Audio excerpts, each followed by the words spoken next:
আসন্ন ত্রয়োদশ জাতীয় সংসদ নির্বাচনে ইসলামী আন্দোলন বাংলাদেশ ব্যাপকভাবে প্রার্থী দিলেও একটি প্রশ্ন রাজনৈতিক অঙ্গনে ঘুরপাক খাচ্ছে। দলের আমির পীর সাহেব চরমনাই কেন নির্বাচনে নামছেন না? তিনি কেন আমির হয়েও সংসদে যাওয়ার জন্য প্রস্তুতি নিচ্ছেন না? দলীয় সূত্র বলছে এটি হঠাৎ কোনো সিদ্ধান্ত নয়, বরং ইসলামী আন্দোলনের দীর্ঘদিনের সাংগঠনিক দর্শনের সঙ্গেই যুক্ত এই অবস্থান। দলটির নীতিগত কাঠামো অনুযায়ী আমিরের ভূমিকা সংসদ সদস্যের চেয়েও ভিন্ন ও বিস্তৃত। ইসলামী আন্দোলনের নেতারা মনে করেন, সংসদ বা রাষ্ট্রীয় দায়িত্বে গেলে দেশের বিভিন্ন অঞ্চলের সাংগঠনিক কার্যক্রম তদারকি, কর্মসূচি বাস্তবায়ন ও নেতৃত্ব দেওয়া কার্যত অসম্ভব হয়ে পড়ে। সে কারণেই পীর সাহেব চরমনাই নিজেকে নির্বাচনী প্রতিযোগিতার বাইরে রেখে পুরো নির্বাচন পরিচালনার দায়িত্বে থাকতে চান। এই অবস্থানের মধ্যেই দলটির 272টি আসনে প্রার্থী দিয়েছে। শীর্ষ নেতাদের বড় একটি অংশ সরাসরি নির্বাচনে অংশ নিচ্ছেন, যাতে সংসদে দলীয় অবস্থান তুলে ধরা যায়।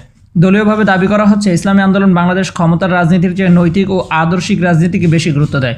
সেই কারণেই আমিরের ভূমিকা এমপি হওয়াতে সীমাবদ্ধ না রেখে পুরো আন্দোলনের নেতৃত্বে রাখা হয়েছে।